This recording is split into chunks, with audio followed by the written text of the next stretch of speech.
اس نے پکڑ رکھا تھا نہیں، تو زور زور سے بولے، اللہ کے نبی نے سنا، آپ باہر تشریف لائے، کہا کیا بات ہے، کیوں ڈر رہے، کیا جھگڑا ہے آپ کا؟ کہا کہ میرے پیسے نہیں دیتا، کتنے دن ہو گئے قرضہ لیے ہوئے، تو کیلو پال کر رہے تھے زور سے۔ آپ نے ابن حضرت کو یہ کہا کہ ٹھیک ہے چلو آدھا آدھا کر دو، کعب بن مالک کو کہا آدھا معاف کرو، اور اب ابن حضرت کو کہا کہ اب بھی چلو جاؤ آدھا لے کے آؤ، اب آگے اجازت نہیں ہے تصاویر کرنے کی۔ تو اس سے یہ پتہ لگا روایت سے کہ ضرورت جائز ہے۔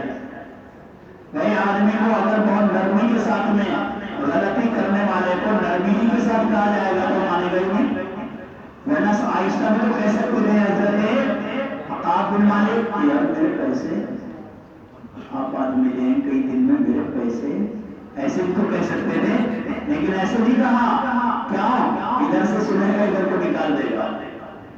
جب ٹائٹ کر کے کہیں جائے گی بات تھوڑا غصے میں زور سے تو آدمی کو اس کا اثر پڑتا ہے، تو پتہ لگا کہ حضور نے آ کے قرضہ تو آدھا آدھا کرایا ہے، لیکن آپ نے یہ نہیں کہا زور سے تم دونوں کیوں بولے، جب زور سے کیوں بولے نہیں نکیر فرمائی آپ نے، تو یہاں کہتے ہیں کہ ضمن جواز ثابت ہو گیا کہ ضرورت کبھی اگر آدمی زور سے بولنا چاہے مسجد میں، بیان کرتے ہیں نا زور زور سے، اعلان کرتے ہیں زور سے، تو اس کی بھی اجازت ہے۔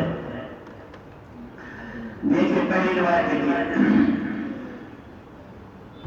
حدثني يزيد بن خصيفة عن الصائب بن يزيد، یہ ہے تابعی، صائب بن یزید کی پہلی روایت ہے، کہتے ہیں كنت قائما في المسجد، ایک مرتبہ کی بات ہے کہ میں مسجد میں ٹھہرا ہوا تھا، فحسبني رجل، مجھے ایک آدمی نے کنکر پھینک کر ماری، فنظرت الیہ، میں نے اس آدمی کی طرف دیکھا تو میں نے دیکھا کہ یہ تو عمر بن خطاب رضی اللہ تعالیٰ عنہ، یعنی خلیفۃ المسلمین نے کنکر ماری ہے۔ فقال، تو حضرت نے عمر بن خطاب نے کیا کہا، اذهب فاتنی بہذین، اذهب فاتنی بہذین، کہ جاؤ انہیں بلا کے لاؤ، وہ دونوں بیٹھے ہیں، فجئتہ بہما، میں انہیں دونوں کو بلا کر لایا، تو حضرت عمر نے پوچھا ممن انتما ومن این انتما، ارے تم کون ہو، کہاں سے آئے ہو، گاؤں کے دیہاتی یہاں کہاں سے آ کے بڑبڑ بڑبڑ کر رہے اتنی دیر سے، کہاں سے آئے؟ قال من اہل طائف، انہوں نے کہا طائف سے آئے، کہاں سے؟ کیونکہ ان کا تو پیشاب نکلنے کے قریب ہو گئے، یہ تو ہو گیا کام آج، من اہل طائف، قال لو کنتما، حضرت نے کہا کہ اگر تم دونوں من اہل البلد یعنی مدینے کے ہوتے تو لأوجعتکما، لأوجعتکما، تو تمہیں برابر تکلیف دیتا، یعنی برابر تمہیں لگا تھا میں تمہاری، کہ تم دونوں مسجد میں آواز کو بلند کر رہے ہو اللہ کے رسول صلی اللہ علیہ وسلم کی مسجد میں، تو اس سے کیا پتہ لگا بھائی عدم جواز ہو گیا کہ نہیں ہے، بولنا درست نہیں ہے۔ آگے دیکھیں دوسری روایت، عبداللہ بن کعب بن مالک سے روایت ہے، ان کعب بن مالک اخبرہ انہ تقاضا، کعب بن مالک نے تقاضا کیا یعنی مطالبہ کیا سخت طریقے پر ابن ابی حضرت سے اپنے دین کا، کان لہو علی، کہ جو ان کے ذمہ تھا اللہ کے رسول کے زمانے میں مسجد میں مطالبہ کیا، فارتفعت اصواتہما، تو دونوں کی آوازیں بلند ہو گئی، یہاں تک کہ دونوں کی آواز اللہ کے نبی صلی اللہ علیہ وسلم نے سنی، وہو فی بیتی، اور آپ اپنے حجرہ مبارک میں تشریف فرماتے، آپ نکلے ایک اور شور کر رہے، کیا بات کیوں ضرورت ہے، حتی کشف صدق حجرتہ، یہاں تک کہ آپ نے اپنے حجرے کے پردے کو اٹھایا، ونادا کعب بن مالک، اور دیکھو نادا سے بھی پتہ لگتا ہے کہ زور سے حضور بھی بولے، نادا سے مراد زور سے تو بولنا ہے، ندا دی آواز لگائی کہ کعب بن مالک، فقال یا کعب، فقال لبیک یا رسول اللہ، فاشار بیدی، آپ نے اپنے ہاتھ سے اشارہ کیا ایسے، آدھا کاٹ دے آدھا چھوڑ دے، انزع الشطر من دینک، کہ آدھا اپنے دین میں سے معاف کر دو، آدھا چھوڑ دو، قال کعب، انہوں نے کہا قد فعلت یا رسول اللہ، اللہ کے نبی ٹھیک ہے آپ جو فرما رہے میں نے اس بات کو مان لیا اور ٹھیک ہے. تو قال رسول اللہ صلی اللہ علیہ وسلم، اللہ کے رسول نے ابھی حضرت کو کہا کہ جاؤ اٹھ جاؤ واپسی اور جا کے ابھی یہ ادا کر دو. چلیے آگے. باب الحلق والجلوس في المسجد. باب الحلق والجلوس في المسجد. اب غور سے سنو ادھر، جلدی پورا کروں گا میں تاکہ میں اس لیے پہلے آ گیا تاکہ تمہیں میں ٹائم پہ چھٹی دے دوں جس ٹائم سب کی ہوتی ہے. جمعرات ہے نا، ٹائم پہ دے دوں اس لیے میں سبق بھی ناگانا ہو آپ کا میرا اور ٹائم بھی آپ کا آج جمعرات میں زیادہ نہ لگے. بھائی 11:40 تک تو پڑھنا ہی تھا آپ کو، تو یا 10 گھنٹے میں آگے سیٹنگ کر کے اپنی. تو آپ جلدی دیکھو ادھر جہاں تک مجھے پڑھانا ہے، اگر وہاں تک نہیں ہوگا تو پھر آگے لوں گا. اور اگر ادھر دیکھتے رہو گے جلدی جھنڈی دو گے جلدی اوکے کرو گے کہ جی ٹھیک ہے سمجھ میں آ گیا، جی ٹھیک ہے سمجھ میں آ گیا، تو پھر میں وہاں 11:40 پہ پہنچ جاؤں گا تو 11:40 پہ چھوڑ دوں گا، 11:35 پہ پہنچ جاؤں گا تو 11:35 پہ چھوڑ دوں گا.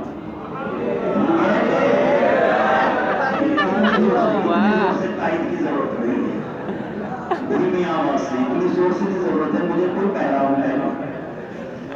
دیکھیے کیا فرمایا آگے. باب الحلق، 2 مسئلے ہیں، روایت 3 ہے باب میں، 2 مسئلے ہیں اور 3 روایتیں ہیں. مسئلہ نمبر 1 باب الحلق یا حلق دونوں طرح ہے، یعنی مسجد میں گول دائرہ بنا کے بیٹھ جانا. مسجد میں گول دائرہ بنا کے بیٹھنے کا کیا حکم ہے، ایک. اور دوسرا مسئلہ ہے مطلقاً بغیر نماز کے وقتوں کے مسجد میں بیٹھنا. یہ 2 باتیں، دونوں باتوں کو ثابت کیا ہے 3 روایتیں لا کر. مسجد کے اندر حلقتاً بیٹھنے کو بھی ثابت کیا ہے اور ویسے بیٹھنے کو بھی ثابت کیا. پہلی جو 2 روایتیں ہیں ان 2 روایتوں سے مسجد میں مطلقاً بیٹھنے کو ثابت کیا، 2 روایتوں سے. اور تیسری جو روایت ہے اس سے ہلکے کے ساتھ بیٹھنے کو ثابت کیا، گول بھی بیٹھ سکتے ہیں. یہ گول کب بیٹھیں گے؟ اگر مجمع کم ہے تو گول بیٹھنا بہتر ہے. عرب والے گول ہی بیٹھتے ہیں تاکہ سب کا چہرہ ایک دوسرے کے سامنے رہے، کوئی کسی کے سامنے پیٹھ نہ کرے. تو مجبوری کا حکم الگ ہے.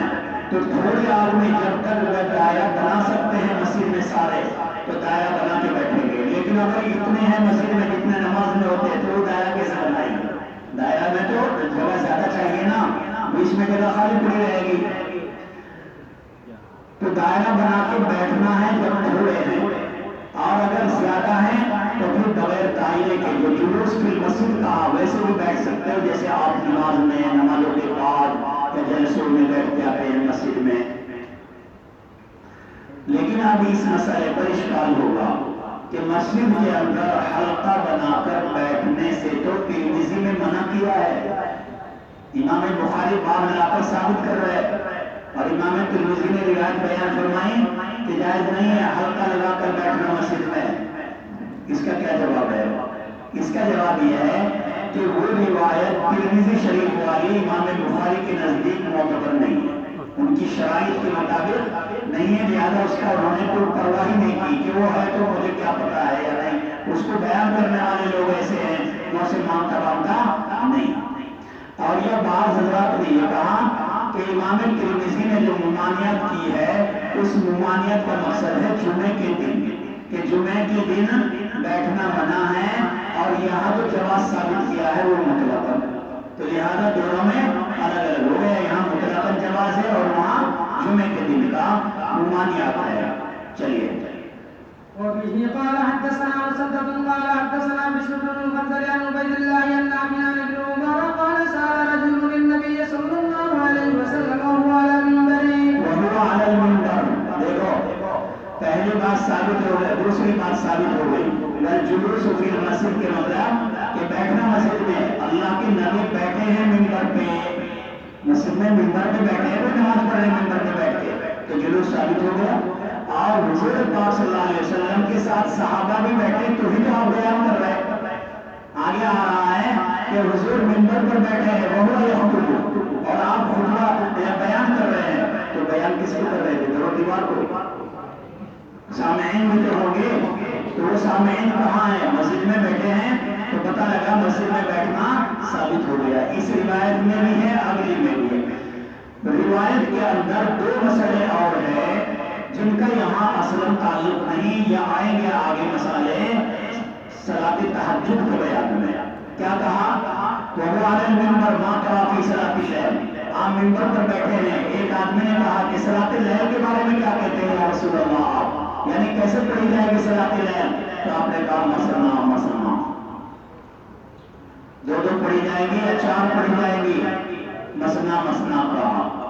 اس مثنا مثنا کو دیگر ائمہ نے لے لیا دو دو ہی پڑھی جائے گی، کیونکہ روایت میں امام صاحب کہتے ہیں نہیں، رات کی نماز امام صاحب کے یہاں افضل کتنے رکعت ہیں؟ 4 تہجد کی نماز 4 رکعت امام صاحب کے یہاں. پھر اس کا کیا ہوگا؟ اس کا کیا ہوگا؟ اس کا جواب یہ دیا کہ یہ دیکھو حضور کا مقصد یہاں مسئلہ بتانا ہے یا مصلحتاً کوئی بات بتانا ہے؟ مسئلہ بتانا ہے یا مصلحتاً کوئی بات بتانا ہے؟ دیگر ائمہ کہتے ہیں مسئلہ بتایا آپ نے، ہم کہتے ہیں مسئلہ نہیں بتایا بلکہ مصلحتاً ایک بات بتائی. وہ پوچھ رہا تھا کہ کیسے پڑھیں نماز تہجد کی. آپ نے اس پڑھنے والے لوگوں کی مصلحت کا خیال کرتے ہوئے ایک بات بتائی. مسئلہ ہے 4 کا ہم کہتے ہیں، اور مصلحت ہے 2 کی. کیوں؟ بھائی صحابہ کرام اس زمانے میں تہجد کی نماز پڑھنے کے لیے بہت لمبے وقت تک مشغول رہتے تھے مسجد میں. دیر تک پڑھ رہے ہیں، پڑھ رہے لمبی رکعت. اب آپ نے موقع اور محل کو دیکھ کر اس آدمی کو کہا 2 رکعت. کیوں؟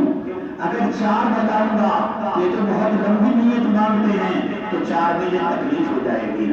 اس لیے آپ نے مصلحتاً کہہ دیا کہ 2 رکعت ہیں، لہذا اس سے ہمارے نزدیک مسئلہ نہیں، یہ حکمت اور مصلحت کی بنا پر آپ نے کہا ہے.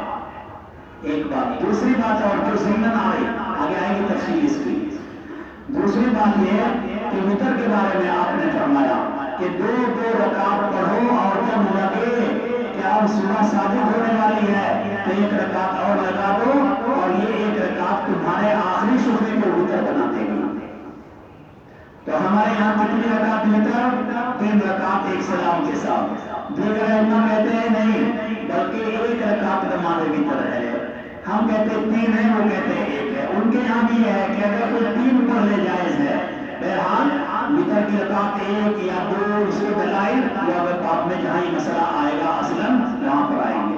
چلیے. فإذا خشي أحدكم الصبح صلى واحدة فأوتر قوله صلى، وإنه كان يقول اجعلوا آخر صلاتكم بالليل وترا فإن النبي صلى الله عليه وسلم أمر به. وبه قال حدثنا ابن المبارك قال حدثنا عماد بن زيد بن أيوب عن نافع عن ابن عمر أن رجلا جاء إلى النبي صلى الله عليه وسلم وهو يخطب. یہ ہو گیا ترجمہ ثابت اس سے. چلیے. فقال كيف صلاة الليل؟ فقال مثنى مثنى فإذا خشيت الصبح فأوتر إذا خشيت الصبح بتایا نا میں ابھی کہ جب ڈر لگے صبح ہو جائے گی، نماز قضا ہو جائے گی، تو اب کیا کرو آپ؟ جب آپ کو ڈر لگنے لگے کہ 1 رکعت اور ملا دو، فاوتر وتر بنا دو 1 کے ساتھ. توتر ہو لگا، وہ پہلے شفے کو کے لیے 1 رکعت کیا کر دے گی؟ وتر بنا دے گی. توتر ہو لگا ما قد صلیتا، جو آپ نے پڑھا ہے وہ وتر بن جائے گا. چلیے. وقال الوليد بن كثير قال حدثني عبيد الله بن عبد الله ان ابن عمر حدثهم ان رجلا نادى النبي صلى الله عليه وسلم وهو في المسجد. دیکھو اس سے بھی پتا لگ گیا کہ نادى النبي صلی اللہ علیہ وسلم وهو في المسجد، کہ آپ صلی اللہ علیہ وسلم کو ایک آدمی نے آ کر کے آواز لگائی. جو مسئلہ پہلے آیا وہی ایمان. چلیے. وبه قال حدثنا عبد الله. دیکھو یہ 2 روایت ہو گئی. ان 2 روایتوں میں کیا مسئلہ آ گیا کہ مسجد میں حضور اور صحابہ بیٹھے ہیں، لیکن حلقہ لگا کے بیٹھے ہیں وہ پتہ نہیں لگا. آگے روایت آ رہی ہے جو آپ پڑھ کے آئے 5-7 سال پہلے. کیا؟ ابھی دیکھو غور کرو. پیچھے ایک قصہ آیا تھا کہ اللہ کے نبی صلی اللہ علیہ وسلم کے صحابہ بیٹھے ہوئے تھے، آپ بات کر رہے تھے اور 3 آدمی آئے. ایک آدمی نے وہیں پر جگہ پکڑ لی آدمی چلا گیا تھا، دوسرا وہیں کھڑا رہ گیا، وہ حیا کرتا رہا. آیا تھا نا قصہ، وہی قصہ یہاں بیان کر رہے اور ترجمہ ثابت کیا کہ اس ایک آدمی نے شروع میں ہمت کر کے حلقے کے اندر فرجہ پایا اور اس فرجے کے اندر بیٹھ گیا. تو پتہ لگا حلقے کے ساتھ بیٹھنا بھی ثابت ہے. چلیے. وبه قال حدثنا عبد الله بن يوسف قال اخبرنا مالك بن اسحاق بن عبد الله بن ابي طلحه ان ابا هريره مولى عقيل بن ابي طالب اخبره ان ابي واقد الليثي قال بينما رسول الله صلى الله عليه وسلم في المسجد فقال نفر ثلاثه فاقبل لي ايوب. تین آدمی آئے، نفر ثلاث فاقبل اثنان، دو آدمی اللہ کے رسول کی طرف متوجہ ہوئے، وہ صحابہ واحد، اور ایک آدمی پیچھے چلا گیا. فاما احدهما فرأى فرجة دیکھو یہ آ گیا فی الحلقہ آ گیا کہ ایک آدمی نے فرجہ دیکھا حلقے میں، یعنی دائرہ بنا کر بیٹھے ہوئے تھے صحابہ. اس نے دیکھا کہ جگہ ہے، یا میں بھی یہاں بیٹھ جاتا ہوں جب جگہ پڑی ہے. چلیے. فجلس خلفهم واما الاخر فاتبع ظالما فلما بلغ رسول الله صلى الله عليه وسلم قال الا اخبركم عن النفر الثلاثه اما احدهم فاوى الى الله فاواه الله واما الاخر فاستحيا الله منه واما الاخر فاعرض الله عنه. باب الاستلقاء في المسجد. باب الاستلقاء في المسجد، یہ باب ہے مسجد میں سیدھا ایسے چپ لیٹ جانے کے بیان میں. کوئی آدمی اگر لیٹنا چاہے مسجد میں ایسے سیدھا چپ لیٹنا چاہے، لیٹ سکتا ہے یا نہیں؟ اس روایت سے امام بخاری رحمۃ اللہ علیہ ثابت کر رہے کہ ہاں لیٹنا جائز ہے، اس میں تو کسی کا اختلاف نہیں، اور نہ ہی یہ بات کسی روایت کے خلاف ہے کہ آدمی اگر لیٹنا چاہے، سونا الگ ہے، لیٹنا الگ ہے. کمر دکھنے لگی بیٹھے بیٹھے، لاؤ تھوڑی دیر سیدھا کروں تو لیٹ گیا. اب لیٹنے کے بعد میں جیسے کبھی آدمی لمبی ٹانگیں کر لیتا ہے اور کبھی گھٹنے کھڑے کر لیتا ہے، اور گھٹنے کھڑے کر کے ایک پیر کو ایک پیر پہ رکھ لیتا ہے. کہاں؟ گھٹنے کے اوپر رکھ لیتا ہے نہیں. کبھی لیٹا ہوا آدمی ایسے بھی لیٹ جاتا ہے کہ ادھر کا پیر اٹھا کے دوسرے گھٹنے پہ رکھ دیا. فرمایا کہ گھٹنے پر رکھ کر سونے کا کیا مطلب ہے؟ لیٹ تو سکتا ہے لیکن ایک پیر کو دوسرے کے گھٹنے پہ جو کھڑا ہے نا اس پہ رکھ دینا. اس بارے میں دو روایتیں ہیں، یہاں جواز ہے اور دوسری جگہ پر ممانعت ہے. آپ نے منع کیا کہ کوئی آدمی لیٹتے ہوئے چپ لیٹا ہے وہ ایک ٹانگ کو اٹھا کے دوسری پر نہ رکھے، تو وہاں ممانعت ہے اور یہاں جواز ہے. دونوں میں تعارض ہو گیا. اب اس تعارض کا کیا حل ہے؟ دو حل بیان فرمائیں. ایک حل یہ ہے کہ ناسخ منسوخ مانا جائے کہ جس روایت میں ممانعت ہے وہ پہلے کی ہے جب کپڑے کم تھے، اور جس روایت میں جواز ہے یہ بعد کی ہے جبکہ کپڑے زیادہ ہو گئے، ڈھیلے ڈھیلے لمبی چوڑی لنگی آ گئی، چادریں آ گئی. ایک جواب تو یہ ہے. دوسرا جواب یہ ہے کہ ممانعت والی روایت اس شکل میں ہے، آج بھی ہے، وہ منسوخ نہیں ہوئی، آج بھی ہے، لیکن اس شکل میں ہے جبکہ لیٹنے والے آدمی کے بدن پہ لنگی تنگ ہو، تھوڑی ہو، چھوٹی ہو. اب ظاہر بات ہے کہ جب تھوڑا چھوٹا کپڑا ہوگا اور لیٹا ہوا سیدھا ایک ٹانگ کو ادھر رکھے گا تو نیچے سے سطر کھل سکتا ہے. تو ایسے آدمی کو کہا کہ سیدھی ٹانگیں لیٹا کے سوتا رہے، کیونکہ جب سیدھی رہے گی ٹانگیں تو کچھ دیکھنے کا خطرہ نہیں ہے. اور جب آدمی کی لنگی بھی گول ہے اور یہ کھلی ہوئی ہے اور سونے لگ رہا ہے، لیٹ رہا ہے اور پیر کو اوپر رکھے گا، اب لنگی سامنے تو اس کے ہے لیکن اوپر والے لوگ بیٹھے نا وہ سارے دیکھتے رہیں گے کہ دیکھ تو اس کو کیا کر رہا ہے یار. سب معانقہ کرتے رہیں گے، مسافہ کرتے رہیں گے، اپنا دیکھتے رہیں گے. بتائے گا کوئی نہیں بھائی اپنی لنگی ٹھیک کر لے، سب کو دکھاتے رہیں گے کیسے سو رہا بے وقوف آدمی. بھائی ایسے سطر کی شکل میں اگر لیٹے گا ٹانگ پہ ٹانگ کر کے یہ منع ہے. تو منع کی روایت ہے ستر عورت کے اندیشے کے وقت، ستر عورت کے اندیشے کے وقت، اور جواز کی روایت ہے عدم اندیشے کے وقت، جب کپڑا بڑا ہے نہیں کھلے گا ستر، یا کہ لمبا ہی شوربا میں نہیں کھلے گا ستر تو پھر جائز ہے۔ چلیے وبه قال حدثنا عبد الله بن مسلمة عن مالك بن شهاب بن عباد بن تميم کہ وہ عباد بن تمیم عن عمه یہ روایت دینی کا قصہ ہے انه رأى رسول اللہ صلی اللہ علیہ وسلم مستلقيا في المسجد واضعا احدى رجليه على الاخرى، کہ سو رہے وہ مستلقيا، مستلقي جانتے ہیں نا، چپ سیدھا کھڑے نیچے زمین پہ، سوڑی نیچے زمین پہ مستلقین سو رہا ہے۔ اللہ کے نبی نے دیکھا اور ایک پیر کو دوسرے کو رکھ رکھا ہے، اس سے جواز ثابت ہو گیا۔ کیوں جواز؟ اس لیے کہ خدشہ نہیں تھا۔ اور ابن شہاب عن سعید بن مسیب کہتے ہیں کان عمر و عثمان یفعلان ذلک، عمر اور عثمان بھی ایسا کیا کرتے تھے کہ وہ بھی لیٹ کے وقت میں یا تو آدمی نے پہن رکھا ہو پینٹ، اس میں ستر عورت ہے، کشف عورت نہیں ہوگا، یا بھائی آپ نے پہن رکھا ہو پیجامہ، پیجامے میں چاہے کہیں اٹھا کے رکھ لو اپنی ٹانگ، کشف عورت نہیں ہوگا۔ لیکن اگر لنگی ہے کھلی تو اس کے اندر خدشہ ہے کشف عورت کا، تو وہاں احتیاط رکھنی پڑے گی کہ کیسے لیٹنا ہے کیسے نہیں۔ اس لیے دیکھو آدمی جب لنگی میں ہوتا ہے نا تو بے فکر نہیں ہوتا ہے، جب لنگی میں ہوتا ہے اور لیٹتا ہے تو وہ ادھر ادھر کرتا ہے نا، لنگی کو بیچ میں دبائے گا، اور بہت سے احتیاط جب سوئیں گے تو اس میں گانٹھ مار کے سوئیں گے، اگر گول ہے لنگی تو اس میں گانٹھ ماریں گے۔ کیوں؟ ایسا نہ ہو کہ جب میں سوؤں گا اور کھجاتے کھجاتے اس کو اوپر لیتا گیا اوپر لیتا گیا اور میں تو سو رہا ہوں اور لنگی کہاں ہے پتہ نہیں ہے۔ جب گانٹھ مار دے گا تو کشف عورت کا اندیشہ نہیں ہوگا۔ چلیے باب المسجد يكون بالطريق من غير زرع للناس فيه وبه قال الحسن وأيوب ومالك. باب المسجد يكون في الطريق،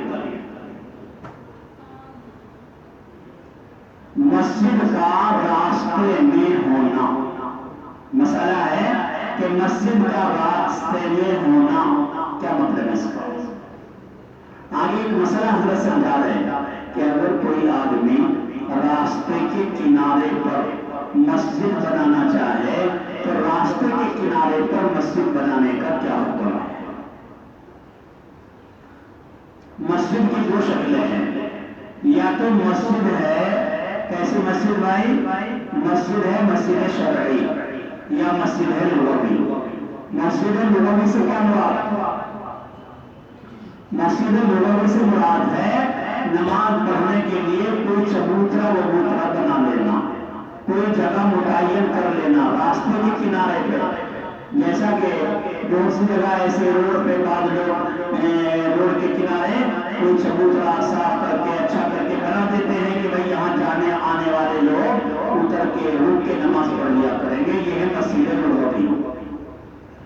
اگر لوگوں کو تکلیف نہیں ہے مسجد لغوی بنانا جائز، اور یا مسجد شرعی ہی مراد لے لو، راستے کے کناروں پر مسجد شرعی بنانا بھی جائز ہے، جیسے یہ آپ کی مسجد راستے کے کنارے ہی پر تو بنی ہوئی ہے۔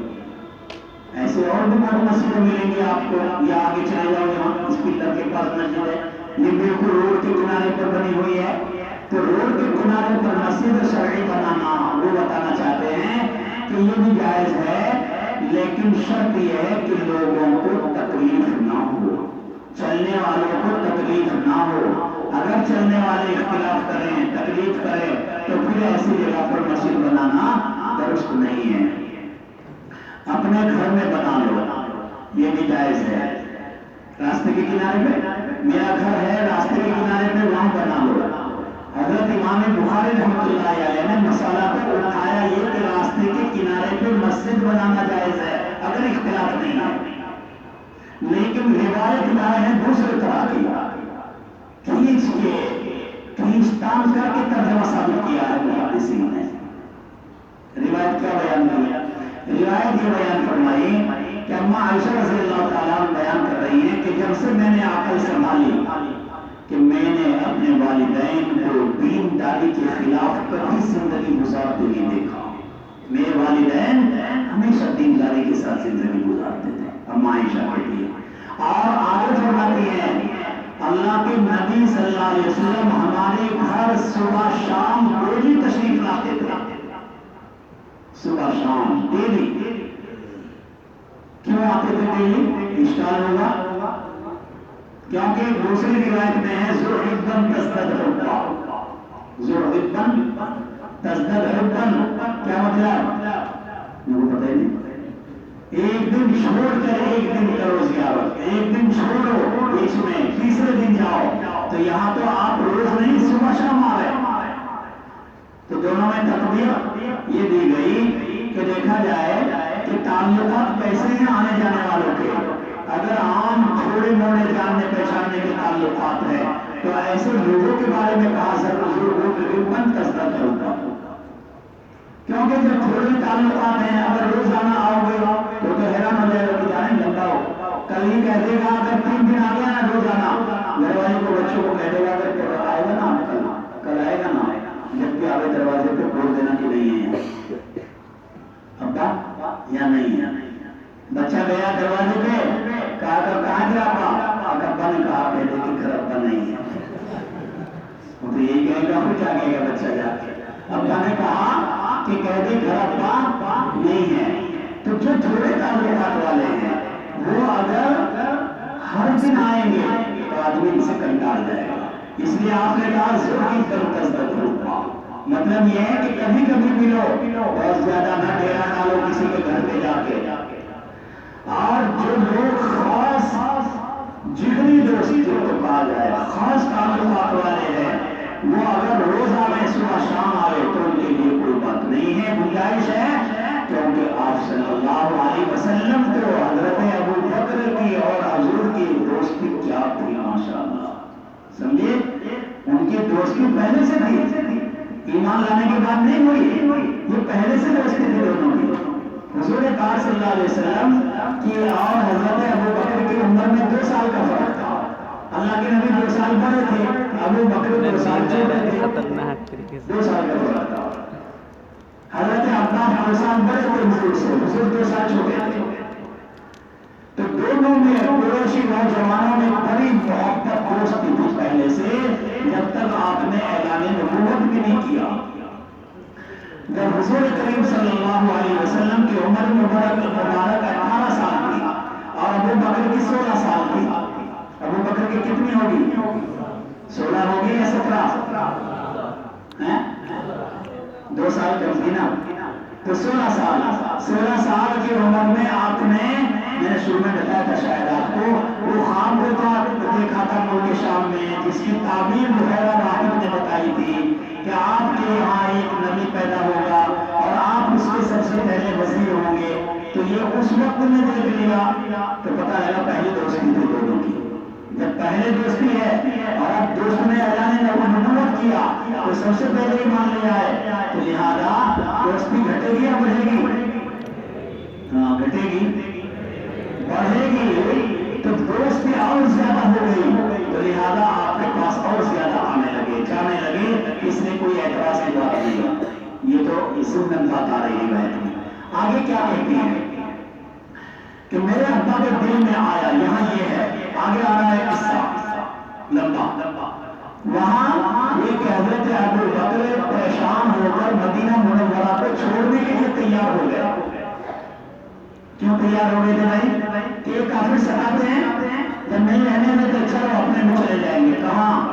ہم بھی حبشہ چلے جائیں گے. حبشہ ہجرت ہوئی نا پہلے.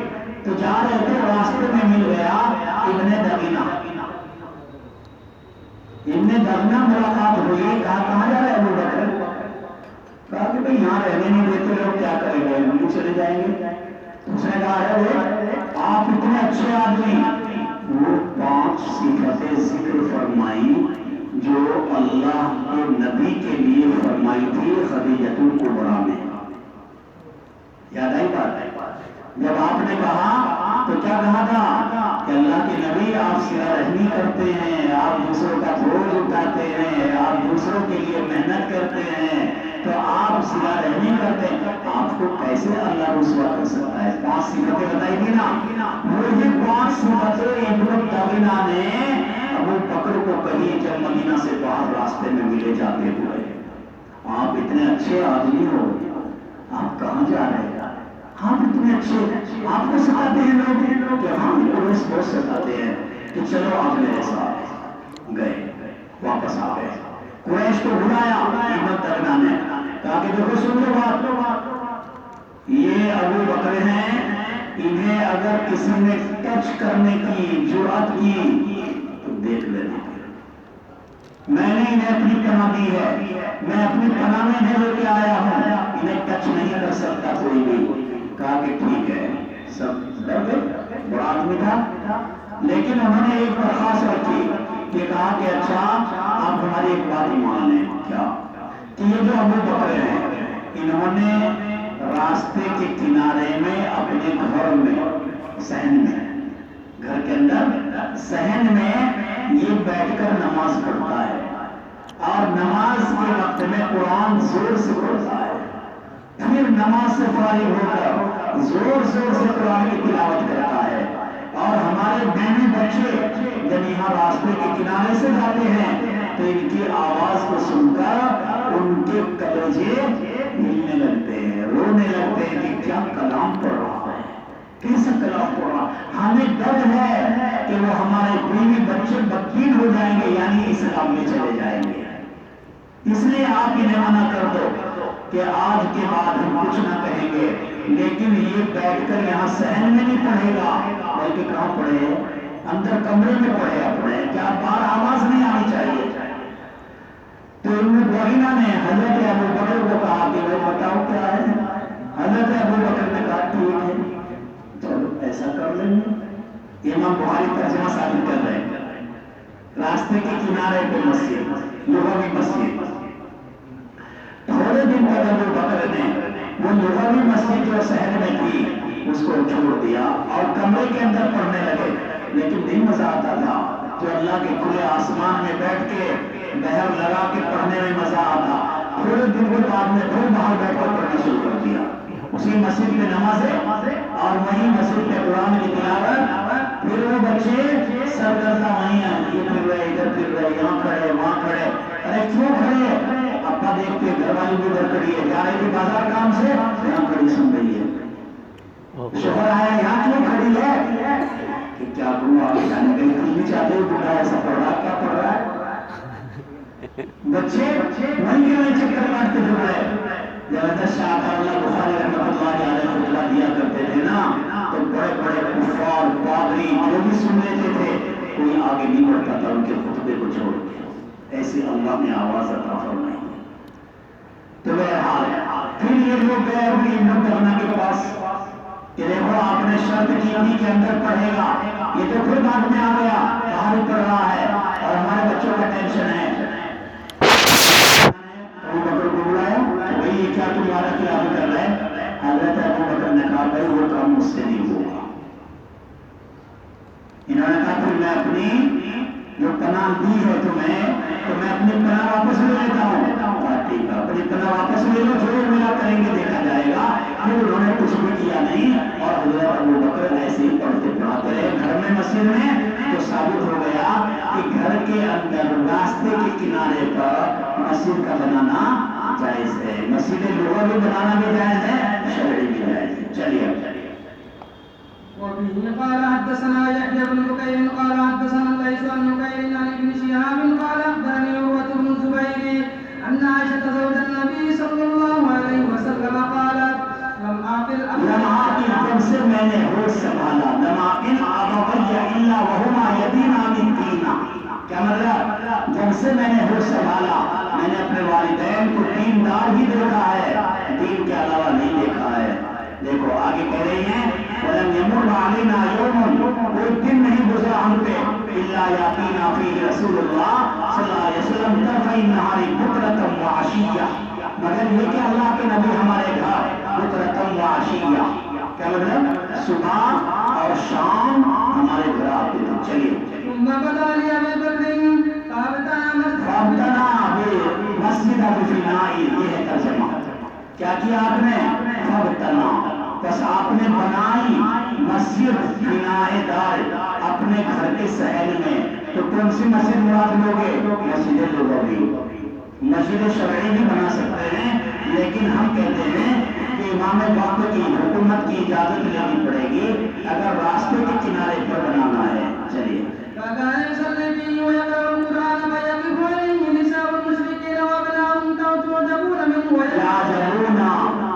کہ وہ سر کے سر کھڑے ہو کے تعجب کرتے تھے، وَيَنْصُرُونَ إِلَيْهِ، اور ابو بکر کو ہی دیکھتے رہتے تھے. وَكَانَ أَبُو بَكْرَ رَجُلًا بَكَّاءً، ابو بکر بڑے ہی رونے والے. جب پڑھتے تھے نا ابو بکر تو خود بھی بہت روتے تھے. جب آدمی کی آواز بھی اچھی ہو اور رونے میں، پڑھنے میں، بولنے میں رونا بھی آ جائے تو اور اضافہ ہو جاتا ہے اس کی خوبی میں. بھلا يملك عينيه إذا قرأ القرآن، جب قرآن پڑھتے تھے وہ تو اپنی آنکھوں پر قادر نہیں رہتے تھے، یعنی کنٹرول نہیں کر سکتے تھے اپنی آنکھوں کے، آنسو بہنے ہی لگتے تھے. فَفَزَعَ ذَلِكَ، تو کیا کہتے ہیں آگے؟ بس گھبرا گئے اشراف قریش من المشرکین. فَفَزَعَ اے اخاف، نیچے آیا، بس ڈرنے لگے اشراف قریش من المشرکین. کہنے سے ڈرنے لگے بھائی کہ اب کیا ہوگا، اگر یہی سنتے رہے تو یہ تو چلے جائیں گے اور ہم کیا کریں گے. یہ وہی سوال ہے 27 ہے، یہ 27 سنیچر سے کھانا لینے نہ جانے وہاں. چلیے. باب الصلاة في مسجد السوق وصلاة المغرب في مسجد في دار يغلق عليهم الباب. باب الصلاة في مسجد السوق، یہ باب ہے مسجد سوق میں نماز پڑھنے کے بیان میں. کیا مطلب ہے بھائی مسجد سوق کا؟ دیکھو حضور کریم صلی اللہ علیہ وسلم کے زمانے میں بازاروں کی یہ کیفیت نہیں تھی جو آج ہے. جس طریقے سے بازار آج ہے نا ایسے نہیں، بلکہ جیسے ہاٹ لگتے ہیں علاقوں میں، چھوٹی چھوٹی بازار لگتے ہیں ہفتے والی، کوئی 15 دن میں، کوئی 10 دن میں، کوئی اس مہینے میں، ایسے ایسے ہاٹ لگتے ہیں. ایسے آپ کے زمانے میں بازار لگا کرتے تھے. تو ان بازاروں کے اندر کوئی جگہ متعین کر کے نمازیں پڑھنا، یہ مسئلہ ہے. بازاروں میں یہاں آیا ہے کہ کنارے پر راستے کے یا گھر میں نماز کے لیے جگہ متعین کرنا. یہاں کہہ رہے ہیں کہ کوئی بازار میں چبوترا بنا لینا نماز کے لیے. اب اس چبوترے پر یا تو اکیلا نماز پڑھے گا اور یا ایک دو کو اور کو بلا لے گا، آجا بھائی دونوں پڑھیں گے. اگر اس چبوترے پر جماعت کے ساتھ نماز پڑھتا ہے تو کیا ثواب ملے گا؟ فرمایا جو ثواب مسجد میں جماعت کرنے کا ملتا ہے اسی طریقے پر یہاں بھی جماعت کا ثواب ملے گا. اگر فرمایا روایت میں 2 قول ہے کہ ایک قول اعلیٰ روایت میں، ایک روایت یہ ہے کہ آپ نے نماز پڑھی جماعت سے تو 25 گنا ثواب ملے گا، اور ایک روایت میں ہے کہ 27 گنا ثواب ملے گا. یہ کس کو ملے گا بھائی؟ جو آدمی کہیں بھی جماعت سے نماز پڑھے گا. تو یہ یاد رکھو کہ اگر نماز کے لیے مسجد میں آپ نہیں جا سکتے تو آپ اگر جماعت کے ساتھ نماز باہر بھی پڑھ لیں گے تو آپ کو نماز با جماعت کا ثواب وہاں بھی ملے گا. لیکن کم زیادہ ہوگا، 25 تو ملے گا ہی یا 27 ملے گا. 25 ملے گا، راجح قول یہ ہے کہ 27 تو مسجد والوں کو ملے گا اور اسے 25 ملے گا. اگر کوئی آدمی اپنے گھر میں نماز پڑھے، کوئی جگہ نہیں ہے متعین لیکن وہاں بھی جماعت کر کے نماز پڑھتا ہے، فرمایا کہ ہر جگہ جماعت کا ثواب اس کو یہی ملے گا کہ کم سے کم 25 گنا ملے گا. لیکن اب یہاں اشکال یہ ہے کہ ایک روایت میں 25 گنا ہے، دوسری روایت میں 27 گنا ہے. تو یہ 25 اور 27 کا اختلاف کیوں آیا؟ اس میں تطبیق یہ دی کہ یا تو آپ کو اس وقت 25 کا علم دیا گیا تو آپ نے 25 بتایا، بعد میں 27 کا علم دیا گیا تو 27 بتایا. دوسری تطبیق کہ 25 کا ثواب ہے خارج مسجد جماعت سے نماز پڑھنا اور 27 کا ثواب ہے مسجد میں باجماعت نماز پڑھنا. 2. تیسرا قول بیان فرمایا کہ 25 درجے ثواب ملے گا جبکہ آدمی چھوٹے مجموعے کے ساتھ نماز پڑھے چاہے مسجد میں پڑھے یا باہر پڑھے. اگر چھوٹا مجمع نہیں بڑا ہے تو بڑے مجمع میں 27 گنا ملے گا. چوتھا قول فرمایا کہ اگر امام اور نمازی بہت بڑے نیک لوگ ہیں مسجد میں، بعض امام تو یہ ہیں کہ نماز پڑھائی اور جا کے لین مار رہے بازاروں میں، یہ بھی امام ہے. اور بعض امام اللہ والے رات دن اللہ کے سامنے پڑے رہتے ہیں، معمر لوگ، اچھی لوگ، نیک لوگ. اگر نیک لوگوں کے ساتھ تم نے نماز پڑھائی گئی تو انہیں ثواب کیسا ملے گا؟ 27 گنا ملے گا. تو بہرحال جتنا بڑا مجمع ہوگا یا جتنی بڑی جگہ ہوگی، جتنی متبرک مسجد ہوگی، ایسا ثواب میں کمی زیادتی ہوتی ہے. چونکہ دنیا میں سب سے بڑا مجمع اور سب سے بڑی متبرک جگہ حرمین شریفین ہے، کیونکہ حرم مبارک میں 70 انبیاء مدفون ہیں مطاف میں، اور سارے ہی نبی آئے وہاں نماز پڑھ کے گئے، ہے نا. تو جب وہاں سارے نبیوں نے نماز پڑھ رکھی ہے تو وہ جگہ برکتی ہوئی کہ نہیں؟ حضرت عرفان کا قصہ ابھی آپ نے پڑھا ہے کہ حضور کو بلا کے لے گئے تھے نا گھر. ارے آتا ہے کچھ یاد؟ حضور کو گھر بلا کے لے گئے تھے کہ اللہ کے نبی میں نابینا ہو گیا، مجھے یہاں پر نماز پڑھنی ہے، آپ یہاں نماز پڑھ دو تاکہ یہ جگہ برکتی بن جائے. تو پتہ لگا بڑوں کے، نیک لوگوں کے نماز پڑھنے سے وہ جگہ برکتی ہو جاتی ہے. تو حرم میں کتنے نبی آئے، نبیوں سے بڑا کون برکتی ہوگا، اور آخر میں اللہ کے لاڈلے پیغمبر آئے، اب اس سے بڑی برکتی جگہ کون سی ہو سکتی ہے؟ اسی لیے کہا وہ سب سے بڑی بھی ہے اور سب سے برکتی بھی ہے. اللہ کا گھر وہاں، تو وہاں ایک نماز کا ثواب 1 لاکھ کا مل گیا. کیوں؟ اس لیے جو آپ کو وجہ بتائے. اس کے مقابلے میں مسجد نبوی سیکنڈ میں چلی گئی تو لہٰذا وہاں کا ایک روایت نہیں پر 50,000 کا ثواب ملے گا، کیونکہ مسجد حرم کے مقابلے میں وہ تھوڑی ہے، چھوٹی ہے. بہرحال یہ بھی اختلاف روایات ہے، یہ مسجد کے چھوٹے بڑے ہونے میں یا امام کیسا ہے اس کے چھوٹے اچھا برا ہونے میں یہ فرق پڑے گا. چلیے.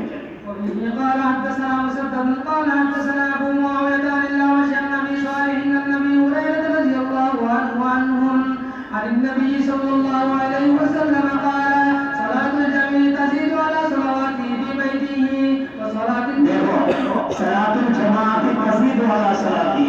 جماعت سے یاد رکھنا مطلقاً کہا ہے، حضور نے مسجد کا ذکر نہیں کیا کہ جماعت کے ساتھ میں نماز پڑھنا بڑھا ہوا ہے، اس کی نماز پر جو گھر میں تنہا پڑھے گا، وہ صلاۃ النفیسوں کی، اور اس کی وہ نماز جو وہ بازار میں پڑھے گا یعنی جماعت سے.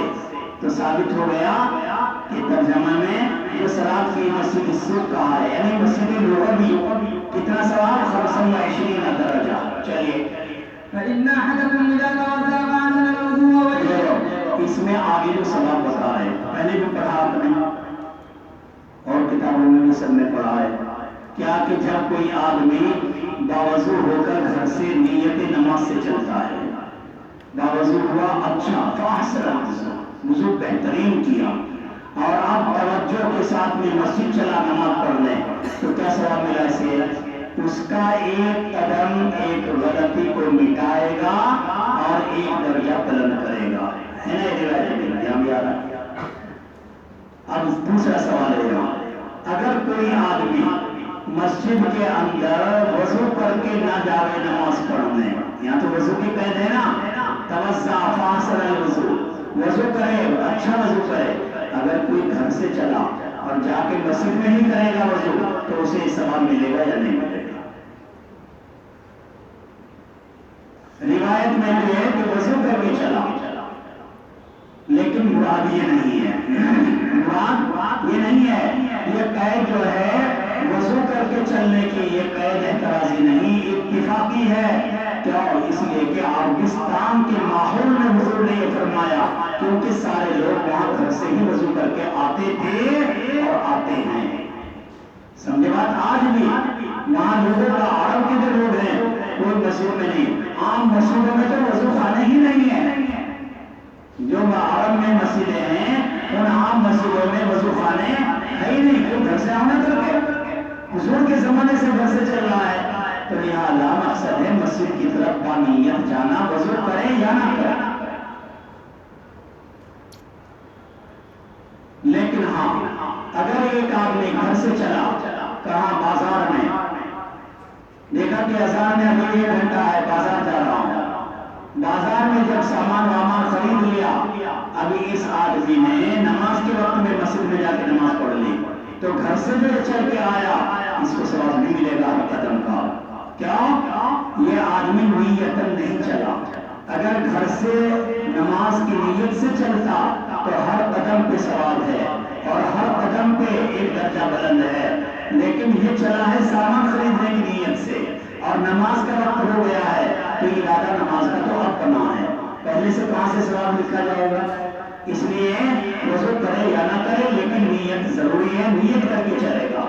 چلیے اذا توضأ فأحسن الوضوء وأتى المسجد لا يريد إلا الصلاة لم يخط خطوة إلا رفعه الله بها درجة أو حتى عنه بها خطيئة حتى يدخل المسجد، وإذا دخل المسجد كان في صلاة ما كانت تحبسه وتصلي الملائكة عليه ما دام في مجلسه الذي يصلي فيه۔ اللهم اغفر له اللهم ارحمه ما لم يؤذي، جب تک وہ کسی کو تکلیف نہ پہنچائے، یعنی کسی بھی طرح کی تکلیف، مسجد میں لڑائی نہ کرے، جھگڑا نہ کرے، یا یحدث فیہ، وہ مسجد میں حدث نہ کرے، جب تک باوضو ہے، اطمینان سے بیٹھا ہے، تو فرشتے اس کے لیے یہ دعا کر رہے ہیں۔ اب یہاں ایک اشکال باقی رہ گیا، اشکال یہ ہے کہ جماعت سے نماز پڑھنے والوں کو تو بتایا 25 یا 27 درجے ثواب، لیکن اکیلے کو کیوں نہیں ملتا یہ ثواب؟ سمجھے بات؟ کہ اگر کوئی آدمی اکیلا پڑھ رہا ہے تو اس اکیلے والے کو ثواب کیوں نہیں ہے؟ اس کی وجہ بیان فرمائیں۔ وجہ یہ ہے کہ جتنے اطمینان سے، چین و سکون سے، توجہ سے، کیفیت سے نماز باجماعت والا پڑھتا ہے، اکیلا نہیں پڑھتا ہے۔ اکیلا تو خانہ پوری کرتا ہے۔ فجر کی نماز آپ اکیلے پڑھو کمرے میں اور بتانا کہ دوبارہ مفصل پڑھ کے کس نے نماز پوری کی ہے؟ ہے کوئی ہاتھ اٹھا سکتا ہے ایسا کہ میں حضرت جس دن مسجد میں نہیں جاتا اور کمرے پہ ہی نماز فجر پڑھ لیتا ہوں ضرورتاً، تو میں دیوالے مفصل پڑھ کے نماز پوری کرتا ہوں؟ ہے کوئی ایسا؟ اس کی یاد ہے اِنَّا أَعْطَيْنَاكَ قُلْ هُوَ اللَّهُ سب سے زیادہ اگر اس سے بھی مختصر کوئی ہوتی صورت تو وہی پڑھ کے نماز پوری کر لیتا۔ کیا؟ اسے پتا ہے نماز اس سے بھی ہو جاتی ہے۔ تو جو جماعت سے نماز پڑھ رہا ہے، ایک تو وہ فکر کر کے پہلے جائے گا مسجد میں، جب سے اذان ہوئی اور جماعت سے نماز پڑھنی ہے تو اس کا دماغ لگ جائے گا کہ نہیں نماز کی طرف، بھائی نماز پڑھنی ہے، بھائی نماز پڑھنی ہے، تو یہ جب سے فکر لگی اللہ کے یہاں جب سے اس کا ثواب ہے۔ اب یہ آدمی پہلے جائے گا، سوچے گا لاؤ بھائی جانا تو ہے ہی، پہلے جا کے ہم سنتیں پڑھیں گے، اور سنتیں پڑھیں، جماعت سے نماز پڑھے گا، وضو اچھا کرے گا اور جا کے اطمینان سے سنت پڑھے گا، وقت ہے قرآن پڑھے گا، تو یہ سارا نیک کام کر رہا کہ نہیں؟ تو جب یہ نیک کام کرتے کرتے اب اسے گھنٹہ، آدھ گھنٹہ، 10 منٹ ہو گئے ہیں، تو اب اس کا دماغ سارا اللہ کی طرف لگا ہوا ہے۔ اب یہ امام صاحب کے ساتھ میں نماز پڑھتا ہے، اور امام صاحب نے بھی شروع کر دی فجر میں سورہ یوسف، پوری سورہ یوسف پڑھ رہا ہے یا آدھی پڑھ رہا ہے، جتنی بھی پڑھے گا تو ساری میں شریک رہے گا نا، یہ چھوڑ کے بھاگ جائے گا نہیں، دیر تک اللہ کے سامنے عبادت کر رہا ہے، بعد میں اطمینان سے سلام پھیرا، تسبیح پڑھی، پھر دعا مانگی، تو یہ ساری برکتیں جماعت کی ہیں۔ ورنہ اکیلا نماز پڑھ کے تو آدمی سلام کر کے دعا بھی نہیں پڑھتا ہے، تسبیح کون پڑھتا ہے فجر کی نماز میں جو اکیلا نماز پڑھتا ہے؟ کہ بھائی سلام پھیر دیا، تسبیح پڑھ رہا ہے بیٹھا ہوا، پھر تھوڑی دیر دعا مانگ رہا ہے، کمرے والے سب کہہ کے بہت بڑا بزرگ ہے، دیکھو یہ مانگا دعا کتنی دیر ہو گئے، کوئی مانگتا ہی نہیں ہے دعا کمرے میں۔ تو یہ ساری چیزیں مسجد میں جماعت کی برکت سے ملی ہیں آپ کو، اس لیے کہا گیا کہ جماعت کا ثواب بہت زیادہ ہے، اور تنہا کر کے اس لیے میں نے بتا دیا کہ ایک پرچے میں تھا کہ اگر کوئی آدمی اکیلا پڑھے نماز تو اسے ثواب ایک اور جماعت سے پڑھے اسے ثواب 25 یا 27. آخر اس کی وجہ کیا ہے؟ اس کی وجہ یہ جو میں نے آپ کو ابھی بتائی کہ وہ بہت دیر تک اللہ کے سامنے عبادت کر رہا ہے. تو ایک ہے 5 منٹ میں فجر کی 4 رکعت پڑھنے والا، اور ایک ہے آدھے پون گھنٹے تک اللہ کے سامنے وہاں بیٹھا ہے، ابھی قرآن پڑھ رہا ہے، ابھی بعد میں نماز پڑھے گا، پھر بیٹھ کے اذکار کرے گا. میں جو مسجد میں جاتا ہے اسی تو توفیق ہوتی ہے نا کہ کچھ مسجد میں نمازوں کے بعد یاسین شریف کی دعا میں شریک ہو جائے گا، یاسین شریف پڑھے گا، دعا میں شریک ہوگا، آمین کہے گا. اور جو کمرے میں پڑھ رہا ہے وہ بھی کرتا ہے دعا ہوا یا یاسین وغیرہ نہیں، اس لیے اس کو ثواب نہیں ملتا ہے. چلیے باب تشبیک الاصابع فی المسجد وغیرہ. تشبیک الاصابع فی المسجد وغیرہ. دیکھو تشبیک اصابع کئی روایتیں لا رہے ہیں، کئی روایتیں ہیں نیچے تک. تشبیک کس کو کہتے ہیں؟ تشبیک ہے یہ دیکھو ایسے ہاتھوں کو انگلیوں کو انگلیوں میں ڈالنا. اس کا کیا حکم ہے؟ ڈالنا چاہیے یا نہیں ڈالنا چاہیے؟ فرمایا نمازوں کے اندر یا نمازوں کے کنارے پر، نمازوں کے اندر یا نمازوں کے کنارے پر، یعنی جب کہ آپ مسجد میں چلے گئے نماز کے لیے، نماز کے قریب وقت میں یہ کرنا منع ہے. 2 طرح کی روایات ہیں. بعض روایتوں میں آپ نے فرمایا کہ تم میں سے کوئی آدمی تشبیک نہ کرے، اور بعض روایتوں میں یہ ہے کہ آپ نے خود تشبیک فرمائی ہے. تو پتہ لگا کہ 2 باتیں الگ ہو گئی. تو اب دونوں کا محمل کیا ہے؟ فرمایا کہ تشبیک نہ کرو، اس کا محمل ہے نماز، نماز کا قرب. جب اللہ کے نبی علیہ السلام نے فرمایا کہ جب نماز پڑھو نماز سے پہلے یہ نہ کرو. کیوں؟ اس کی وجہ کیا ہے یہ نہ کرو؟ فرمایا کہ یہ اس کا اثر ہے، جب یہ کرتا ہے آدمی تو فطری طور پہ آدمی کی طبیعت میں سستی آتی ہے. یہ سستی لانے کا عمل ہے، حدیث بتا رہی ہے. اور یا جالب نوم ہے. جب آپ نماز میں جانے والے ہو، اب جالب نوم کام کیوں کر رہے؟ کہ نیند کو لانے والا کام کیوں کر رہے؟ یا ایسے سستی لانے والا کام کیوں کر رہے؟ اس لیے آپ صلی اللہ علیہ وسلم نے منع کر دیا. اور جب یہ حالت نہ ہو، مثال کے طور پہ بستر پہ لیٹے ہو، نیند نہیں آ رہی، ایسے کرو، جائز ہے. خارج صلاۃ جائز ہے اور داخل صلاۃ یا قرب صلاۃ کے وقت میں جائز نہیں ہے.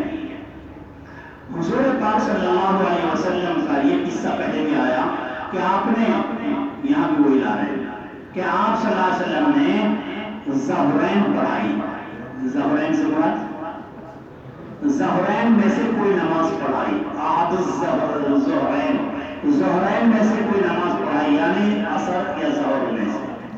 غالباً ظہر کو غلبہ دے کر عصر کو شامل کر دیا جاتا ہے، ظہرین بول دیتے ہیں. اور ایسے ہی عشاءین بول دیتے ہیں، مغرب کی نماز کو اور عشاء کی نماز کو.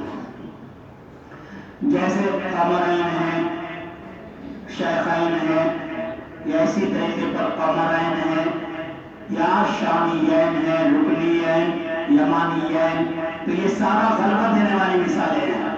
ظہر پڑھائی تھی آپ نے یا عصر پڑھائی تھی؟ ظہر میں سے یا عصر میں سے آپ سے بھول ہو گئی 2 رکعت پڑھا دی. آیا نا قصہ پہلے کہ آپ صلی اللہ علیہ وسلم سے بھول ہو گئی، آپ نے 2 رکعت پڑھا دی. 2 رکعت پڑھانے کے بعد میں یہاں قصہ مختصر ہے، پورا بتانا. آپ یہاں سے نکلے اور حجرہ شریف میں چلے گئے. حجرہ شریف میں جانے کے بعد میں آپ صلی اللہ علیہ وسلم کے صحابہ آپس میں چوں چوں کرنے لگے. کہتے ہیں سرعان ناس، یعنی قوم میں سے جو لوگ جلدی تھے، جلدی کرنے والے لوگ تھے، وہ تو مسجد سے فوراً نکل گئے. وہ مسجد سے نکلے اور باہر ہی چلے گئے. اس کے برخلاف کچھ لوگ وہیں پر مسجد میں کھڑے رہے. ابو بکر بھی تھے، عثمان غنی رضی اللہ تعالیٰ، ابو بکر بھی تھے اور عمر فاروق بھی تھے. یہ دونوں آدمی وہیں پر تشریف فرما ہے. اب کیا کرے بھائی، 2 ہی پڑھائی ہیں. تو کوئی کہنے لگے ابو بکر بھائی میں تو جا نہیں سکتا. کیوں؟ ہو سکتا ہے اللہ کے نبی علیہ السلام ناراض ہو جائیں، ڈانٹ دیں، میں نہیں جا سکتا.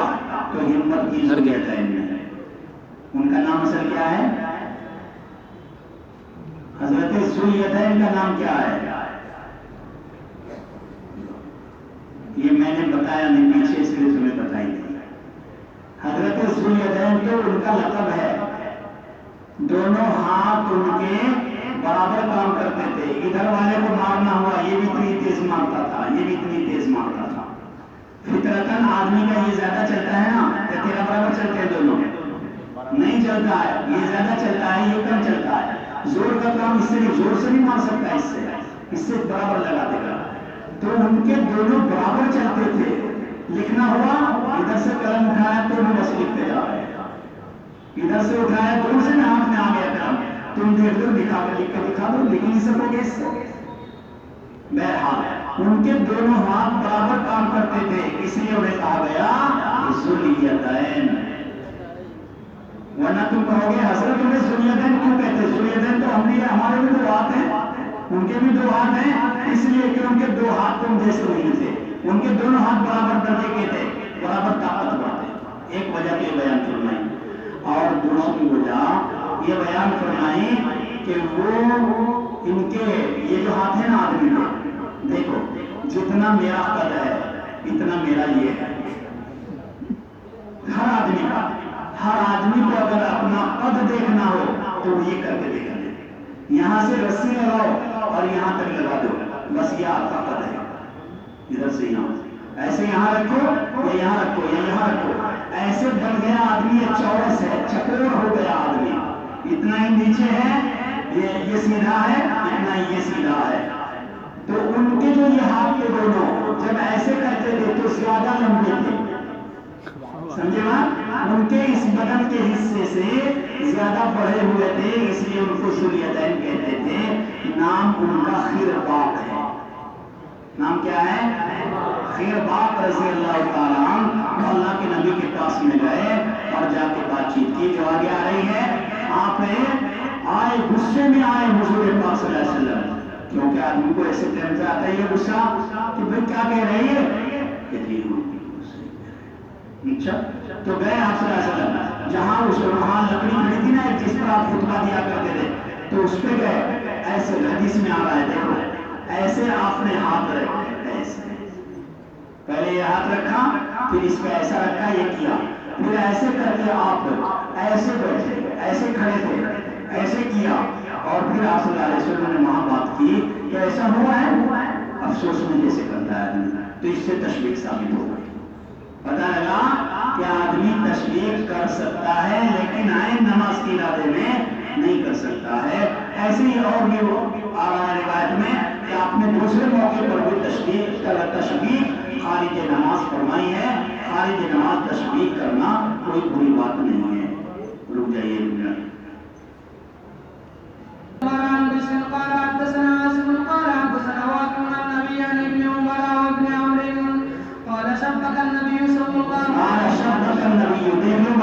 ثابت ہو رہا ہے.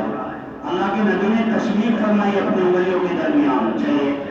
وقال عاصم بن علي قال حدثنا عاصم بن محمد قال سمعت هذا الحديث من النبي فقوله لواقد من النبي قال سمعت ابي وهو يقول قال عبد الله بن عمرو قال رسول الله صلى الله عليه وسلم يا عبد الله بن عمرو كيف بك اذا بقيت في مسالة من الناس. اللہ کے نبی صلی اللہ علیہ وسلم نے یا تو عبداللہ ابن عمر مراد ہیں اور یا حضرت عمر ابن العاص مراد ہیں. راوی کو شک ہے کہ دونوں میں سے کسی صحابی کو حضور نے فرمایا. کیا کہا؟ کئی فابی کا اذا بقیتا، کہ کیا حال ہوگا تیرا، یعنی تو کیا کرے گا، کیسے زندگی گزارے گا. اذا بقیت فی خسالۃ من الناس بہذا، جبکہ آپ گئے گزرے لوگوں میں باقی رہ جاؤ گے. خسالتین کے معنی گئے گزرے، یعنی گرے پڑے لوگ پورے کرکٹ گئے گزرے، جب وہ رہ جائیں گے تو تم کیا کرو گے، تم کیسے زندگی گزارو گے. یہاں تو اتنی بات ہے. اگلی روایت میں آئی کہ آپ نے ایسے کر کے دکھایا کہ جب حق ناحق لوگ ایسے خلط ملط کر دیں گے، پہچاننا مشکل ہو جائے گا کیا حق ہے کیا ناحق، اچھے اور برے لوگ خلط ملط ہو جائیں گے تو تم کیا کرو گے، کیسے زندگی گزارو گے. میں آیا کہ انہوں نے کہا کہ کہ اللہ کے نبی آپ مجھے کیا حکم دیتے ہیں، اس زمانے میں مجھے کیا کرنا چاہیے؟ فرمایا کہ معروف عمل کرنا، یعنی نیک اعمال، جو مشہور معروف نیک اعمال ہیں انہیں کرتے رہنا بس، اور جو لوگ عام ہیں دنیا دار ان سے تعلقات کو بالکل ختم کر دینا۔ کیوں؟ اس لیے کہ اگر عوام الناس کے ساتھ میں آپ تعلقات رکھو گے تو ان کے اثرات آپ میں آ جائیں گے۔ پتہ تو رہا نہیں کون اچھے کون برے۔ اگر کوئی لوگ خواص الناس ہو، چند خواص الناس کے ساتھ میں لگ جانا، تو پتہ لگا کہ حضور پاک صلی اللہ علیہ وسلم نے یہ ہدایت فرمائی کہ جب فتنہ فساد کا زمانہ آئے گا تو لوگوں کو چاہیے کہ وہ اپنا اللہ اللہ کرتے رہیں اور لوگوں کے ساتھ زیادہ قیل و قال میں نہ لگیں، بس مخصوص لوگوں جو پیر ہو، مرشد ہو، اچھے لوگ ان کے ساتھ میں زندگی گزاریں تو وہ پاس ہو جائیں گے۔ چلیے۔ وفيه قال حدثنا حلاد بن يحيى قال حدثنا سفيان عن ابي بردة بن عبد الله بن ابي بردة عن جده عن ابي موسى رضي الله عنه عن النبي صلى الله عليه وسلم انه قال ان المؤمن للمؤمن كالبنيان۔ سبحان اللہ، اگر آج مسلمان اس روایت پہ ہمیں اللہ عمل کرنے کی توفیق عطا فرما دے تو سارا مسلمان عزت کی زندگی گزارنے والا بن جائے گا۔ کیا کہہ رہے ہیں اللہ کے نبی؟ فرمایا کہ مومن کے لیے کل بنیان کیا کہتے ہیں؟ یشد بعضہ بعضا، کہ مومن کے لیے مانند ایک عمارت کے ہے کہ بعض سے طاقت حاصل کرتا ہے۔ عمارت کا بعض سے، یہ جو کھڑی ہے، یہ جو ستون کھڑا ہے، یہ چلے گی تو یہ جو ہے، ایک طرف پڑا تھا سمیت، کوئی قیمت نہیں تھی، ایک طرف پڑا ہے ریت، کچھ نہیں، ایک طرف ایک اینٹ پڑی ہے، 2 اینٹ پڑی ہے، بچہ بھی اٹھا کے اس کو پھینک دے گا۔ لیکن جب ان میں آپس میں اتحاد ہوا اور ساری ادھر ادھر سے اینٹیں آ کے تاکہ ہمارا چنو، مجھے اس کے ساتھ جوڑو، مجھے اس کے ساتھ جوڑو، سمیت نے کہا مجھے بھی ان کے ساتھ لگاؤ، اور ریت نے کہا مجھے بھی ان کے ساتھ لگاؤ، تو جب یہ سارے مل کے بنے اور چاہے تم 50 بھی سر پھوڑ کے اس میں ٹکر مار لو، اس کو کچھ ہونے والا نہیں ہے۔ 50 بھی مل کے اگر اس کو سر کہو کہ آج شام تک دوڑے کے سارے طلبا اپنے سر مار کے اس کو پھوڑنا ہے رات کو عشاء تک، تو تمہارے سب کے ترتیب سے سر ختم ہو جائیں گے، یہ ختم ہونے والا نہیں ہے۔ کیا؟ اس لیے کہ یہ سارے ایک ہے، چند مل کر کے ایک بنے بیٹھے ہیں، لہذا اس کی طاقت بہت ہو گئی ہے۔ اب اگر مسلمان بھی ایسے ہی آپس میں سارے ایک ہو جائیں تو پھر ان کی طاقت کا کیا کہنا؟ جب یہ لکڑیاں، یہ اینٹیں، یہ پتھر جب ایک بن کے مضبوط بن سکتے ہیں، وَاعْتَصِمُوا بِحَبْلِ اللَّهِ جَمِيعًا، اللہ کی رسی کو مضبوطی سے پکڑ لو ایک ہو کر، تو کیا طاقت بنے گی مسلمان کی۔ اور آپ نے سمجھانے کے لیے یہ کہا کہ دیکھو مسلمان تو ایسے آپس میں ایک ہو جانے، ایک رہیں گے۔ وہ روایت یاد ہے نا کہ آپ صلی اللہ علیہ وسلم جب پوچھ رہے تھے کتنے ہو تو اللہ کے نبی کو کیا کہا تھا صحابہ نے؟ یا رسول اللہ کیا آپ کو ہمارا کوئی خدشہ ہے کہ ہمیں لوگ مار دیں گے؟ ہم تو 600-800 آدمی ہیں، اب کس کے پاس کی ہمت ہے ہمیں کوئی مار دے؟ سبحان اللہ، کیا طاقت تھی صحابہ کی۔ اور آج بھیڑ ہے، غصہ ان کا غصہ اس سیل، کیسے ہیں؟ غصہ ان کا غصہ اس سیل۔ آپ نے فرمایا تھا صحابہ کو کہ نہیں میرے صحابہ، ایک زمانہ آئے گا کہ مسلمان کی حیثیت غصہ ان کا غصہ اس سیل ہو جائے گی، کہ صرف پورا کرکٹ جیسا کہ دکھتا ہے بہت لیکن ذرا سا آتا ہے پانی کا بہاؤ بہا کر لے کر چلا جاتا ہے، وہ حیثیت ہو جائے گی۔ صحابہ تعجب کرنے لگے، اللہ کے نبی ایسے ہو جائیں گے؟ کیا کم ہو جائیں گے لوگ؟ نہیں، بہت ہوئے مسلمان، لیکن حب الدنیا و کراہت الموت، حب الدنیا و کراہت الموت، کہ دنیا کی محبت ایسی دل میں آ جائے گی اور موت کی کراہت، موت کا خوف ایسا آ جائے گا کہ وہ لوگ کوئی بھی مرنے کے قریب نہیں آئیں گے کہ تو آگے چلا جا، جب تو چلا جا، میں نہیں جاتا۔ تو جب یہ ہو جائے گا ساری دنیا کے لوگ چاروں طرف سے ان کے اوپر ایسے حملے کریں گے جیسا کہ لوگ پلیٹ کے اوپر بھوکے لوگ آ کے پڑتے ہیں اور لقمہ کھاتے ہیں، چر لقمہ، تو لقمہ بنانے کے چکر میں رہ جائے گی ساری دنیا مسلمانوں کو۔ آج بڑا دن ہوئی، آج ساری دنیا کا کافر، ساری دنیا کا ہندو مشرک ایک ہے مسلمان کے مقابلے میں، لیکن مسلمان ایک نہیں ہے۔ یہ فرقوں میں یہ فلاں، یہ حدیث ہے، یہ قرآن ہے، یہ حدیث ہے، یہ قرآن ہے، یہ بدعتی ہے، یہ اسلامی ہے، فلا فلا فلا، یہ فرقوں میں جو بٹ گئے مسلمان، لہذا ان کی کوئی حیثیت آج نہیں رہی۔ آپ نے تشبیہ کر کے دکھایا تھا کہ مسلمان تو کل بنیان ہے۔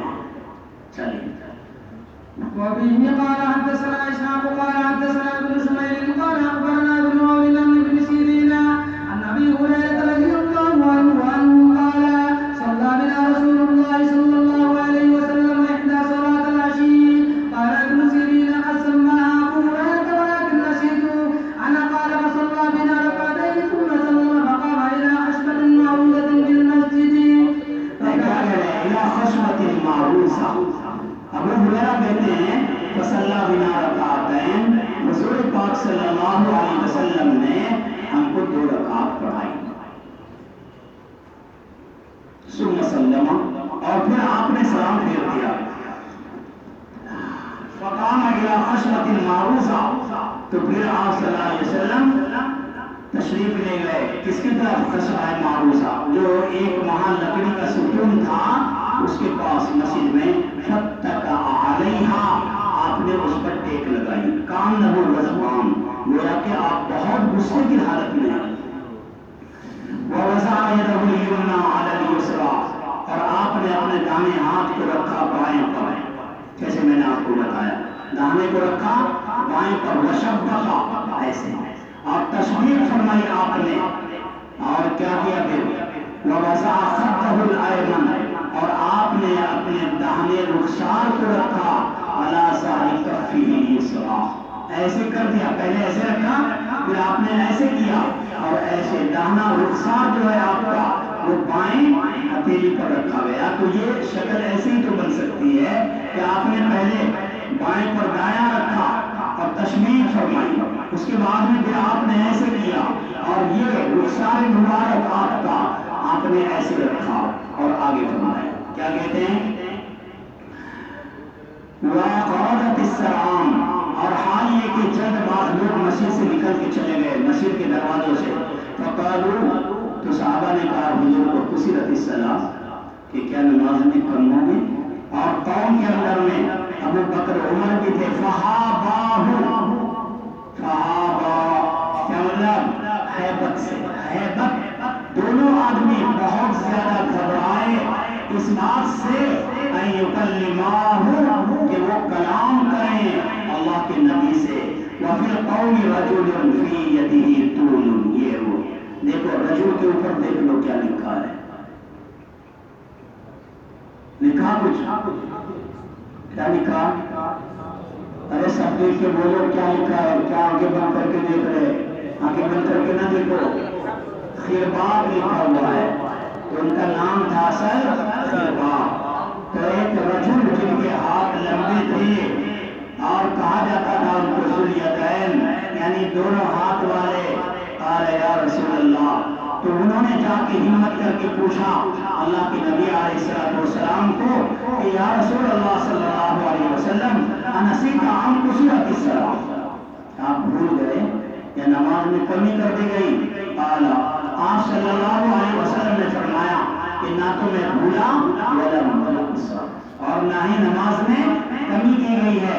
فقال اکما یقول ذوالیدین، تو آپ صلی اللہ علیہ وسلم نے کہا اکما یقول ذوالیدین، فقالوا نعم، یعنی کیا ایسے ہی ہے جیسا کہ کہتا ہے ذوالیدین، ایسا ہوا ہے؟ قالوا نعم، صحابہ نے کہا جی ہاں، ذوالیدین جو پہلے ویسے ہوا ہے۔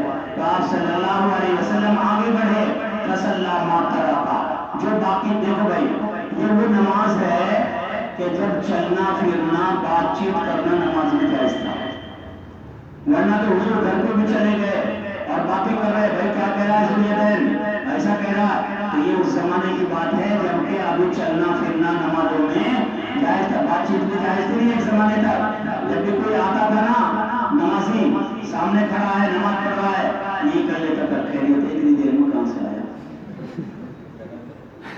وہ نہیں بتاتا گھر والی نے چائے ناشتہ تیار نہیں کیا تھا اس لیے دیر میں آیا. آہستہ آہستہ بولتے تھے لیکن بولنا بہرحال جائز تھا، چلنا جائز تھا. بعد میں سب ختم ہو گیا. کیا لگ رہا ہے انگوٹھی کس ہاتھ میں پہننا چاہیے؟ جو پوری فرمائی ثم سلم ثم کبر، پھر آپ نے سلام پھیرا، پھر تکبیر کہی وسجد مثل سجودہ. آپ دیکھو یہ احناف کا مسلک ثابت ہو گیا سلم سجدہ، کیونکہ ہمارے یہاں مسئلہ یہ ہے کہ سجدہ سہو بعد السلام ہے یا قبل السلام؟ بعد السلام. سجدہ سہو بعد السلام کرتے ہیں ہم لوگ، تو افضل بعد السلام نہیں ہے. اگر کبھی ایسا کر لیا قبل السلام کا کیا مطلب ہوتا ہے؟ بیٹھے ہیں آپ سے بھول ہو گئی اور بیٹھے بیٹھے آپ جب پہنچ گئے اشہد ان لا الہ الا اللہ واشہد ان محمد عبدہ ورسولہ جو آج ہے، ورنہ اصل درود بھی پڑھنا چاہیے پہلے. تو جب آپ وہاں پہنچ گئے اب سیدھا سجدے میں چلے جاؤ، یہ ہے قبل السلام سجدہ سہو. اب دو سجدے کرنے کے بعد میں آپ بیٹھے ہیں، اب بیٹھ کے پڑھ کے جو کچھ پڑھنا ہے آپ کو قاعدے میں دعا تشہد اور بعد میں سلام پھیرو. تو یہ نماز کا سلام تو ہوگا بعد میں ہی، لیکن سجدہ سہو جو ہوا ہے وہ سلام سے پہلے ہوا ہے. اور ہم یہ کہتے ہیں کہ جائز تو ایسے بھی ہے لیکن چاہیے آدمی کو کہ پہلے السلام علیکم کہیں ایک طرف اور بعد میں سجدہ سہو کرے، اس کے بعد میں آپ اپنی نماز پوری کرے گا. ثم سجد مثل سجودہ او اکبر ثم رفع رأسه وكبر ثم كبر وسجد مثل سجودہ او اکبر. کہتے ہیں ثم رفع رأسه، کہ آپ نے سر اٹھایا دوسرے سجدے سے، تکبیر کہی بما صاروا ثم سلم فیقول رضیت ابن عمران. کیا کہتے ہیں کہ آپ نے سلام پھیر کے نماز پوری کر دی. راوی کہتے ہیں کہ مجھے خبر دی گئی ہے عمران بن حسین کی طرف سے ایسے کہ انہوں نے کہا قال ثم سلم.